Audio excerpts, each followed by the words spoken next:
Hello guys, तो आज हम लोग पढ़ने वाले हैं नॉलेज मैनेजमेंट का unit number 1, business intelligence and business decision. So पहले पढ़ते हैं बिजनेस इंटेलिजेंसी क्या होता है। The process of completing analysing and presenting business data to help manager make better decision. इसका मतलब क्या हुआ कि बिजनेस इंटेलिजेंसी क्या करता है, टाइप का प्रोसेस होता है जो क्या करता है, बिजनेस डेटा को कलेक्ट करता है, उसे एनालाइज करता है और प्रेजेंट करता है टू मैनेजर, जिससे वो अच्छा डिसीजन ले सके। बिजनेस इंटेलिजेंसी एक टाइप का प्रोसेस है जो रॉ डेटा को यूज़फुल इंफॉर्मेशन को में चेंज कर देता है, कन्वर्ट कर देता है फॉर डिसीजन मेकिंग। बेसिकली ये क्या करता है, डिसीजन मेकिंग के लिए यूज़ किया जाता है बिजनेस इंटेलिजेंसी, जो कि कलेक्ट करता है डेटा को, इकट्ठा करता है, समझता है, एनालाइज करता है, प्रेजेंट करता है मैनेजर को, जिससे वो अच्छा डिसीज़न ले सके। एग्जांपल लेते हैं जैसे कि अमेज़ॉन का।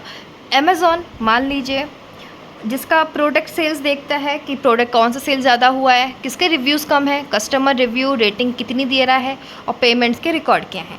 तो ये आ गया हम लोग का एक टाइप का एग्जांपल, जिसमें BI मतलब बिजनेस इंटेलिजेंसी कैसे वर्क करता है। विच सेल द मोस्ट, क्या ज़्यादा बिका है, कौन सा प्रोडक्ट के पुअर रिव्यूज़ हैं और कौन सा सिटी ज़्यादा रेवेन्यू बना रहा है। तो BI मतलब बिजनेस इंटेलिजेंसी का फ़ायदा क्या क्या है, एडवांटेजेस क्या है। ये डिसीजन मेकिंग में हेल्प करता है, इंक्रीज़ करता है प्रॉफिट को, इंप्रूव करता है कस्टमर सेटिस्फेक्शन को, फास्ट करता है बिजनेस ऑपरेशन को, कॉम्पिटेटिव एडवांटेज मिलता है। तो आप समझ गए होंगे बिजनेस इंटेलिजेंसी क्या होता है। एक टाइप का प्रोसेस होता है जो कलेक्ट करता है, एनालाइज करता है डेटा को, जिससे हम लोग जो डिसीजन है वो अच्छा ले सकें। एक और एग्जांपल मैं आपको देती हूँ। मान लेते हैं एक शॉप ओनर है जो कि देख रहा है कि उसके इस महीने मतलब हर महीने, मान लो हर महीने कौन सा प्रोडक्ट ज़्यादा सेल हो रहा है और उसके ऑर्डर देखता है वो। तो एक टाइप का क्या हो गया कि मतलब जो हर वीक में, हर मंथ में जो ज़्यादा बिक रहा है उसकी वो स्टॉक ज़्यादा रखेगा। तो इस टाइप के डिसीज़न लेना उसे BI कहते हैं, बिजनेस इंटेलिजेंसी कहते हैं। अब आते हैं बिजनेस डिसीज़न में। तो बिजनेस डिसीज़न क्या होता है, choice made by manager to achieve organisation goals. हम लोग को ऑर्गेनाइजेशन को गोल को अचीव करने में बिजनेस डिसीज़न वर्क करता है।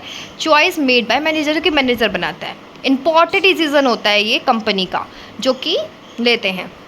मान लेते हैं हम लोग के पास 5,000 रुपये हैं, ये एग्जांपल मैं दे रही हूँ। मान लेते हैं हम लोग के पास 5,000 रुपये हैं। मान लेते हैं हम लोग का ब्रेसलेट मेकिंग का बिजनेस है, ठीक है, और हम लोग के पास 5,000 रुपीज़ है।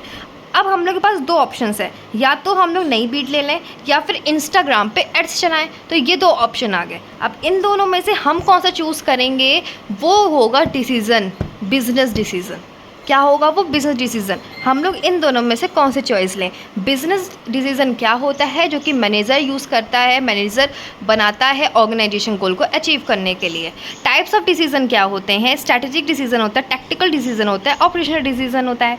स्ट्रैटेजिकल डिसीज़न होता है लॉन्ग टर्म डिसीज़न, जो कि फ्यूचर ग्रोथ को देखता है, मतलब लंबे समय तक हम लोग सोचते हैं। जैसे हम लोग ने माना कि हम एक वेबसाइट बनाएंगे जिसमें अपना प्रोडक्ट लॉन्च करेंगे, ये हो गया हम लोग का लंबा, मतलब आगे तक का फ्यूचर का डिसीज़न। ये लॉन्ग टर्म डिसीज़न होता है और ये हाई रिस्क होता है कि अगर हम लोग वेबसाइट बनाएंगे तो फिर उसमें रिस्क तो होगा ही ना, हम लोग उसमें प्रोजेक्ट मतलब उसमें पैसा लगाएंगे, ठीक है। अब दूसरा आता है टैक्टिकल। तो टैक्टिकल डिसीज़न क्या होता है, टैक्टिकल डिसीजन बेसिकली एक टाइम ऑफ पीरियड के लिए होता है, पीरियड ऑफ टाइम के लिए होता है, कुछ समय के लिए होता है। सपोर्ट स्ट्रैटेजिक और मीडियम रिस्क होता है। प्लानिंग एक टाइप की होती है। मान लेते हैं हम लोग को सोचा कि हम लोग अपने बिजनेस को चलाने के लिए इंस्टाग्राम पे एड्स देंगे, तो ये क्या हो गया, एक पीरियड ऑफ टाइम के लिए हुआ और ये टैक्टिकल डिसीजन हो गया, ठीक है। अब आता है operational decision. Operational decision small decision होता है, जो कि डेली वर्क, मान लो हर दिन का डिसीजन, जैसे कि शॉर्ट टर्म होता है, रिपीटेटिव होता है और लो रिस्क होता है कि हम लोग को आज इतने बीट्स ऑर्डर करने हैं, इतने ब्रेसलेट्स बनाने हैं। ये क्या हो गया हम लोग का एक टाइप का ऑपरेशनल डिसीजन। तो स्ट्रैटेजिक डिसीजन लॉन्ग टर्म के लिए होता है, tactical decision period of work के पीरियड ऑफ टाइम के लिए होता है, प्लानिंग एक टाइप की होती है। ऑपरेशनल डिसीजन स्मॉल होता है, स्मॉल डिसीजन होता है। सो इसे हम लोग याद कर सकते हैं शॉर्ट में टॉस या फिर short, whatever you have to learn, आप कर सकते हो, बट मैं टॉस से बोलूँगी इसे टैक्टिकल, ऑपरेशनल और स्ट्रैटेजिक। आगे बढ़ते हैं। एक और इसमें आप ले सकते हैं क्लोथिंग का। क्लोथिंग स्टोर है, मान लेते हैं विंटर जैकेट है जो कि सेल ज़्यादा हो रही है देन रेनकोट से ज़्यादा हम लोग की विंटर जैकेट सेल हो रही है। तो BI कह रही हूँ, बिजनेस डिसीजन कैसे वर्क करेगा इसमें, ये जैकेट का स्टॉक बढ़ाएगा और रिड्यूस करेगा रेनकोट की इन्वेंटरी को। अब आता है हम लोग का आगे वाला पार्ट। इसमें बेसिकली क्या होता है, मॉडलिंग द डिसीजन प्रोसेस। इसका मतलब क्या हुआ, how decision made by how decision are made step by step. कैसे डिसीजन बनते हैं उसका स्टेप बाय स्टेप बताएगा। और ये कॉमन मॉडल होता है Herbert Simon decision making model. हार्बर्ट Simon decision making model एक कॉमन मॉडल है जिसके स्टेप्स को हम लोग पढ़ने वाले हैं। तो इसमें करीब 4 स्टेप्स होते हैं जिसे हम लोग याद कर सकते हैं CIID इससे। तो ये होता है Herbert Simon decision making model, जिसमें intelligence, design, choice and implementation phase का यूज़ होता है। तो स्टेप 1 में इंटेलिजेंसी फेज़ क्या बताता है, ये आइडेंटिफाई करता है और अंडरस्टैंड करता है प्रॉब्लम को कि हम लोग की दिक्कत क्या है। तो हम लोग मान लेते हैं हमारी दिक्कत ये है कि लास्ट ईयर हमारी सेल्स कम हुई है, तो हम लोग को अपनी दिक्कत पता चल गई। तो इंटेलिजेंसी फेज़ क्या बताता है कि प्रॉब्लम क्या है, उसे आइडेंटिफाई करो। प्रॉब्लम में गई तो आगे चलते हैं स्टेप नंबर 2 में, डिज़ाइन फेज़। डिज़ाइन फेज़ क्या होता है, सॉल्यूशन। अब बारी आगे सॉल्यूशन सोचने की। जैसे कि स्टेप 1 में हम लोग ने प्रॉब्लम मिल गई है, तो अब सेल्स कम हो गई है, तो अब उस सेल्स को हम लोग कैसे बढ़ाएं, क्या कौन सा डिसीजन ले कि हम लोग की सेल्स बढ़े।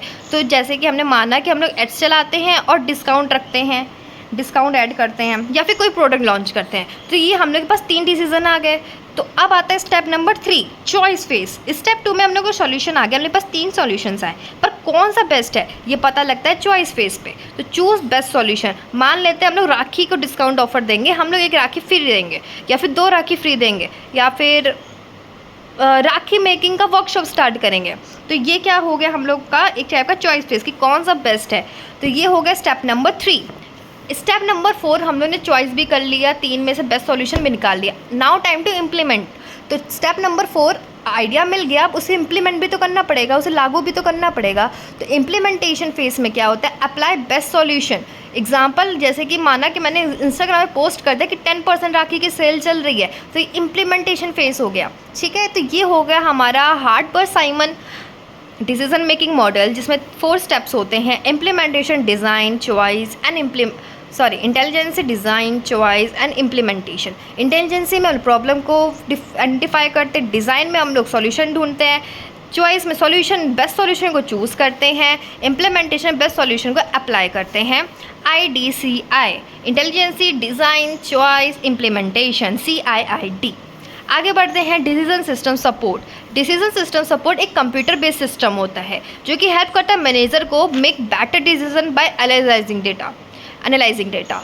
मतलब पहली बात तो डिसीजन सपोर्ट सिस्टम ये समझ जाना कि ये कंप्यूटर बेस्ड सिस्टम है जिसे शॉर्ट में DSS भी कहते हैं। ये क्या करता है, मैनेजर को हेल्प करता है डिसीजन लेने में बाय एनालाइजिंग डेटा। कंप्यूटर से आराम से डेटा को एनालाइज कर सकता है, डिसीजन ले सकता है। मान लेते हैं स्विगी, ऑर्डर कौन से एरिया में ज़्यादा हो रहा है, कितने डिलीवर चाहिए, तो हम लोग इस स्विगी का computer based system through DSS से पता लगा सकते हैं। तो ये हम लोग को आंसर देगा, एनालाइज करके आंसर देगा, ये DSS है। ठीक है, ये सिर्फ मैनेजर पे डिपेंड करता है, जो मैनेजर है स्विगी का वही ये डिसीज़न ले सकता है। एडवांटेजेस क्या होते हैं, टाइम को बचाता है, रिस्क कम होता है इसमें और क्वालिटी डिसीज़न की इम्प्रूव होती है। Component of DSS decision support system. So database होता है, इसमें मॉडल होता है और ये होता है। तो इसे हम लोग दम नाम से या फिर मड नाम से याद कर सकते हैं। तो मैं मड नाम से याद करूँगी इसे। तो D for database, U for user interface and M for model base. Database का होता है स्टोर करता है डेटा को, जो कि जैसे कस्टमर का डेटा हो गया, सेल्स डेटा हो गया।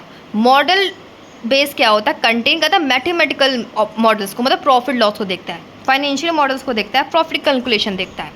यूज़र इंटरफेस क्या होता है, यहाँ पे हम लोग को रिजल्ट देखने को मिलता है, allow user to interact with the system. अब हम लोग जो हम लोग का रिजल्ट है वो हम लोग अपने सिस्टम पे देख सकते हैं, डैशबोर्ड के थ्रू या फिर चार्ट्स या फिर रिपोर्ट्स के थ्रू। तो DSS क्या होता है, 3 चीज़ों से मिलकर बना होता है, database, model base end user interface. DSS हमारा कंप्लीट हो गया। अब आता है ग्रुप डिसीजन सपोर्ट सिस्टम।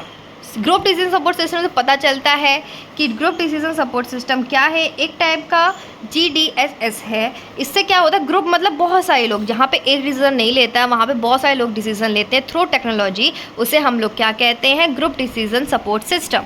जैसे कि एक कंपनी एक न्यू प्रोडक्ट लॉन्च करना चाहती है तो उसमें हम लोग मीटिंग करेंगे, जैसे मार्केटिंग टीम, फाइनेंस टीम, सब सेल्स टीम की ज़रूरत पड़ेगी। मतलब जितने भी टीम हैं उन सबको बैठाल के, उन सबके मैनेजरों को बैठाल के मीटिंग करेंगे, तो वो हमारी क्या हो गई, ग्रुप डिसीज़न सपोर्ट सिस्टम। जैसे कि कंप्यूटर जो सपोर्ट सिस्टम होता है वो सबका डेटा कलेक्ट करता है, ये GDSS है, ग्रुप डिसीज़न सपोर्ट सिस्टम।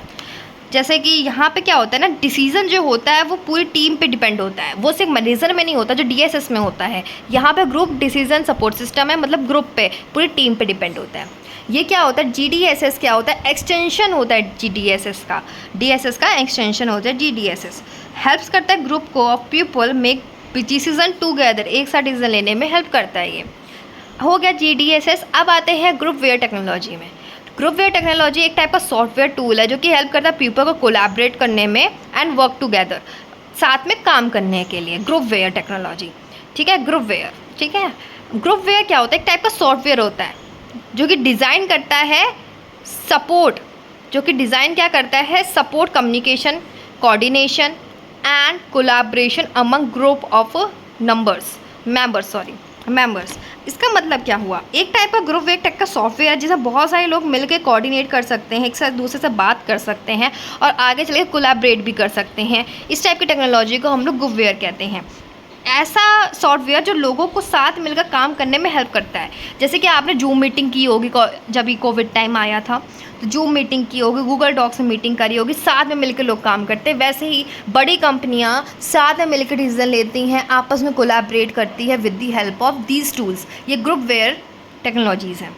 अब आता है last topic, different between DSS and GDSS। बहुत ईजी है, DSS का पहले फुल फॉर्म लिख दो, DDS का फुल फॉर्म लिख दो। DSS सिंगल पर्सन सिस्टम होता है, GDSS ग्रुप डिसीजन होता है, DSS वन मेजर डिसीजन होता है, मतलब एक ही लोग की ज़रूरत होती है, बट यहाँ पे बहुत सारे लोगों की डिसीजन की ज़रूरत होती है, साथ में मिलकर डिसीजन लेते हैं।